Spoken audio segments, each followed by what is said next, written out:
ગેરકાયદેસર રેતી ખનન મામલે સ્થાનિકો અને ખાણ ખનિજ વિભાગના અધિકારીઓ સામસામે આવી ગયા. છોટાઉદેપુર જિલ્લાના પાવી જેતપુરના રતનપુર ખાતે નદીમાંથી મોટા પાયે ગેરકાયદે રેતી ખનન થતું હોવાથી સ્થાનિક લોકોએ જનતા રેડ કરી 2 હિટાચી મશીન અને 4 જેટલી ટ્રકોને રેતી ભરીને જતી પકડી હતી. આટલું જ નહીં, સ્થાનિકોએ ખાણ ખનિજ વિભાગના અધિકારીઓને બોલાવી તેમની રહેમ નજર હેઠળ ખનિજ માફિયાઓ બેફામ બન્યા હોવાના આક્ષેપ પણ લગાવ્યા. આ ખનીજની ગાડી ઊભી હતી તો એક ગનમેન ત્યાં મૂક્યો હતો. તો મારે એવું કહેવું છે કે એ ગનમેન ત્યાં રાત દિવસે મૂકે છે તો મેં અધિકારીને એ જાણ કરી કે આ કોઈના વિરુદ્ધમાં આ કેટલું બધું બે નંબર ચાલે છે.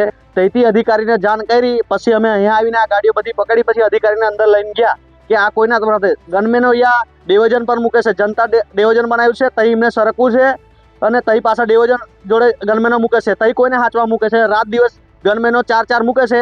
તો નદીમાં હાંચવું, બ્રિજ કહેલું, જ્યારે આટલું મોટું 2 નંબર ચાલતું હોય તો એમને ધ્યાન ત્યાં ડિવિઝન પર શું રાખવાનું છે, જરૂર છે એ લોકોની. ત્યાં ગનમેનો મૂક્યા છે અને એ મશીનો અહીં ચાલો. એટલે ગાડી આવી, અધિકારીને મેં કીધું કે મારી કને સવારના વિડીયો છે તમને બતાવું. પછી અધિકારીએ સીધા ગાડી અહીં આવ્યા અને એમની પાછળ અમે આવ્યા. પછી અહીંથી અધિકારીઓને કીધું કે અમે લઈને આ ગાડીઓ ખાલી ગાડીઓ લઈ જવા કહેતા હતા. એ ગાડીઓ લઈ જઈએ, અમે સીલ કરી દઈએ, અમને કાયદેસરની કામગીરી કરવા દો એમ. તો અમે કીધું કે ભાઈ અહીંથી જવાના છે. જે ગુપ્તા સાહેબ છે, જો એક અધિકારી જો કહેતો હોય કે નાનો માનો છોટો માણસ ધંધો કરી શકે ને તો 4 માણસો મૂકીને એ ગુપ્તા કરીને છે ને અધિકારી, એ કીધું હતું કે માણસો મૂક્યા હતા રાત દિવસ માટે. તો આ ગુપ્તા સાહેબને આ નહીં દેખાતું કે કેટલું 2 નંબર ચાલે છે ને કેટલો ભ્રષ્ટાચાર છે.